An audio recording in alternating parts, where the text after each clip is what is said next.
Reaction start అయిపోయింది, radiation start అయిపోయిందని చెప్పినటువంటి పాకిస్తానీలు వాళ్ళు సౌదీకి సపోర్ట్ చేసి వాళ్ళ దగ్గర న్యూక్లియర్ పవర్ను ఉపయోగిస్తారా? అంత సీన్ లేనేలేదు. కానీ అంతకంటే మునుపు కొంత హెచ్చరికలు మాత్రం ఇచ్చే అవకాశం కనబడుతోంది.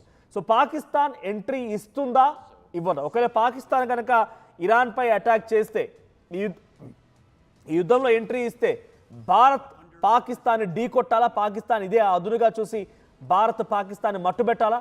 మన దగ్గర ఉన్నటువంటి జమ్మూ కాశ్మీర్, పాక్ ఆక్యుపైడ్ కాశ్మీర్ని స్వాధీనం చేసుకోవాలా? మీ అభిప్రాయం ఏంటో కామెంట్ చేయండి. అట్ ద సేమ్ టైం ఇప్పుడున్న హ్యాపెనింగ్స్లో ద బిగ్గెస్ట్ హ్యాపెనింగ్ ఏంటంటే ఇరాన్ ఇజ్రాయెల్ అమెరికా వార్లో ఇరాన్ ఎంతటి స్థాయిలో పోరాడుతోందంటే అందరినీ ఆశ్చర్యపరుస్తోంది. సో 1:manyగా వాళ్ళ పోరాటాన్ని కొనసాగిస్తున్నారు. ఇంకా ఆ దాడులు కొనసాగుతూనే ఉన్నాయి. The most controversial part of Iran is that Iran is becoming a sole and only one nation to attack on other nations. So కేవలం ఒకే ఒక్క దేశం ఇతర దేశాలపై దాడి చేయడంలో చాలా ప్రముఖంగా వ్యవహరిస్తోంది. అది ఏ దేశమైనా ఎటువంటి అంశాలైనా కూడా వాళ్ళు వెళ్తూ ఉన్నారు. సో ప్రజెంట్ ఇటు పాకిస్తాన్ ఎంట్రీ ఇస్తుందా లేదా అనేది మాత్రం ఒక బిగ్గెస్ట్ క్వశ్చన్గా ఉంది. So Saudi Arabia and Pakistan అగ్రిమెంట్లో ఉన్నాయి కాబట్టి ఇప్పుడు ఎంట్రీ ఇస్తే తమకున్నటువంటి రక్షణ ఏంటి, తమ ఏ రకంగా మోసపోతాం, ఏ రకంగా తమపై దాడి జరుగుతుందో కూడా డెఫినెట్గా భావించే అవకాశం పాకిస్తాన్కి ఉంది. సో ఇప్పుడు దీంతో ఇరాన్ అమెరికా స్థావరాలు దాని మిత్ర దేశం ఇరాన్ టార్గెట్ చేయడంతో ఎక్కడికక్కడ విమానాలు నిలిచిపోయాయి, ఆయిల్ ఫ్యాక్టరీస్ అన్నీ ఆగిపోయాయి, ఆయిల్ రిఫైనరీస్ ఆగిపోయాయి, ఆయిల్ సప్లై ఆగిపోయింది. 5 రోజులుగా ఎటు చూసినా కూడా బాంబుల మోతం వినపడుతోంది, యుద్ధ సైరన్లే వినపడుతూ ఉన్నాయి. రోజు రోజుకి యుద్ధం మరింతగా తీవ్రమవుతోంది, ఆర్థిక సంక్షోభానికి దారితీస్తోంది. పెద్ద మొత్తంలో ఆత్మాహుతి డ్రోన్లను ఉపయోగించి ఇరాన్ చాలా దూరంగా ఉన్నటువంటి సౌదీ పైన లేకుంటే కువైట్ ఖతార్ల పైన వాటిపైన దాడి చేస్తోంది. సో ఇప్పుడు SMDA ఒప్పందం కారణంగా పాకిస్తాన్ ఎంట్రీ ఇస్తుందా చూడాలి. సెప్టెంబర్లో కుదిరినటువంటి ఈ అగ్రిమెంట్ ఇప్పుడు ఫిబ్రవరి కల్లా ఆగిపోయిందా, ఇది అటాక్ ఇస్తుందా, సౌదీపై దాడి చేయడానికి కేవలం హెచ్చరిక మాత్రమేనా లేకుంటే డైరెక్ట్గా ఇరాన్పై అటాక్ చేసే అవకాశం ఉందా? ఈ విషయాలపైన కొంత అమెరికా, ఇజ్రాయెల్, పాకిస్తాన్ ఇవన్నీ కూడా కొంత దగ్గరగా వాళ్ళంతా ఒక మ్యూచువల్ అండర్స్టాండింగ్తో వెళ్తున్న దేశాలు కాబట్టి ఇప్పుడు పాకిస్తాన్ ప్లాన్ ఏంటో చూడాలి. లేదంటే అమెరికా మళ్ళీ ఇరాన్ చేసేటువంటి దాడిని కంట్రోల్ చేయాలనుకుంటే పాకిస్తాన్ భూభాగాన్ని ఉపయోగించి అటు ఇరాన్పై దాడి చేసే అవకాశం ఉంది.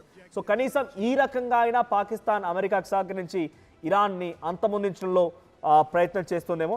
సో ప్రజెంట్ అణుయుద్ధం జరుగుతుందా అంటే ఒకవేళ పాకిస్తాన్ కనుక ఎంట్రీ ఇస్తే డెఫినెట్గా న్యూక్లియర్ పవర్ ఉన్నటువంటి దేశం కాబట్టి అణుయుద్ధానికి దారితీసే అవకాశం ఉంది. మరింతగా యుద్ధం పెద్ద మొత్తంలో జరిగే అవకాశం ఉంది. ఒక 3వ ప్రపంచ యుద్ధానికి పెద్ద మొత్తంలో ఒక బీజం పడే అవకాశం కనబడుతుంది.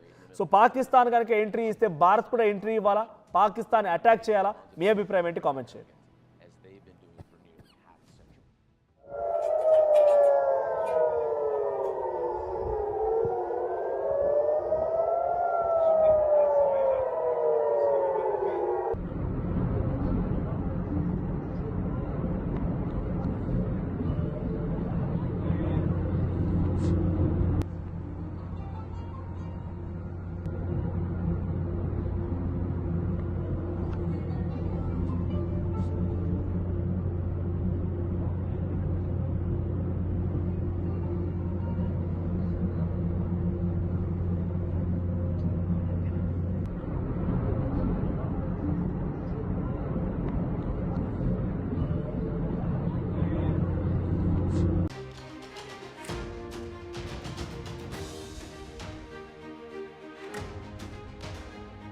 ఇరాన్ ఇజ్రాయెల్ యుద్ధంలోకి పాకిస్తాన్ ఎంట్రీ ఇస్తుందా?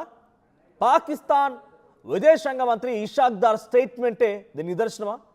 సౌదీ అరేబియాపై ఇరాన్ దాడి చేయడాన్ని పాకిస్తాన్ ఖండిస్తోంది.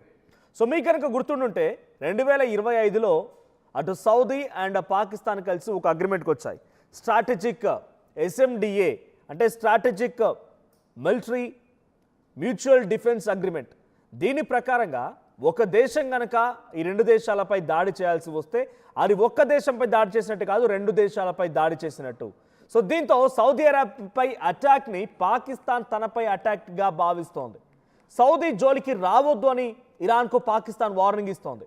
2025లో సౌదీ పాక్ మరి జరిగినటువంటి ఈ స్ట్రాటజిక్ మ్యూచువల్ డిఫెన్స్ అగ్రిమెంట్ని ఇప్పుడు పాకిస్తాన్ పరిగణలోకి తీసుకొని సౌదీపై జరిగినటువంటి దాడిని పాకిస్తాన్ తమపై జరిగిన దాడిగా భావిస్తూ ఒప్పందం ప్రకారంగా ఇరు దేశాల్లో ఒక్కరిపై దాడి జరిగినా ఇద్దరిపై జరిగినట్టే అన్నట్టుగా ఆ రోజు పరిగణించాల్సి వస్తున్నట్టుగా అగ్రిమెంట్ చేసుకున్నారు. కాబట్టి సౌదీపై ఇరాన్ దాడులకి ఇప్పుడు ఇరాన్ని హెచ్చరిస్తోంది పాకిస్తాన్. ఆ దేశ రక్షణ కోసం పాకిస్తాన్ కూడా ప్రత్యక్షంలోగా యుద్ధంలోకి దిగే అవకాశం కనబడుతోంది. తమ రక్షణ ఒప్పందాన్ని దృష్టిలో ఉంచుకొని సౌదీ పైన దాడులు ఆపేయాలని ఇరాన్కు పాకిస్తాన్ వార్నింగ్ ఇస్తోంది. ఇక్కడ ఇషాక్ దార్ కూడా ఒక స్టేట్మెంట్ పాస్ చేశారు. ఆయన ఏమన్నారంటే, I made Iran understand that we have a defence agreement. ఆయన చెప్తున్న మాటలు ఏంటంటే, మాకు ఆల్రెడీ డిఫెన్స్ అగ్రిమెంట్ ఉంది అనే విషయాన్ని నేను ఇరాన్కి హెచ్చరిస్తున్నాను. ఇరాన్ గుర్తుపెట్టుకో, సౌదీతో దాడి చేస్తున్నావు, సౌదీపై అటాక్ చేస్తున్నావు, నాపై అటాక్ చేస్తున్నట్టే. ఇక్కడ సౌదీ కంటే పాకిస్తాన్ చాలా పవర్ఫుల్ అని అనుకుంటే కనుక Saudi is the richest country among all the Arab nations or Islamic nations. But ఇక్కడ ఆ అరబ్ అండ్ ఇస్లామిక్ దేశాల దగ్గర ఉన్నటువంటి న్యూక్లియర్ పవర్లో ఇటు ఇరాన్ ఆల్రెడీ న్యూక్లియర్ పవర్ని కోల్పోయింది ఇజ్రాయెల్ దాడిలో. కాబట్టి మిగిలినటువంటి ఒకే ఒక్క దేశం పాకిస్తాన్ మాత్రమే. న్యూక్లియర్ పవర్తో పాకిస్తాన్ అటు ఇరాన్కి సపోర్ట్ ఇస్తుంటే సౌదీకి సపోర్ట్ ఇస్తుంటే సౌదీ దాని రిచెస్ట్ పవర్ఫుల్ వెపన్ ఏంటి అని అంటే మనీ. సో రిచెస్ట్ కంట్రీగా ఉంది కాబట్టి ఆ రిచెస్ట్ కంట్రీగా ఉన్నటువంటి సౌదీ పాకిస్తాన్తో జత కట్టింది. సో తమని తాము కాపాడుకోవడం కోసం సౌదీ పాకిస్తాన్తోనే కాదు ఇంకా ఏ దేశాలతో ఒప్పందం కుదుర్చుకున్నా, ఇటువంటి అగ్రిమెంట్స్ ఎన్ని సైన్ చేసినా తమ దేశ రక్షణకి అంటుంది సౌదీ. మొన్న కొన్ని ఆత్మాహుతి డ్రోన్లతో ఇజ్రాయెల్ అటు పెద్ద మొత్తంలో ఇరాన్పై దాడి చేసింది. దానికి కౌంటర్గా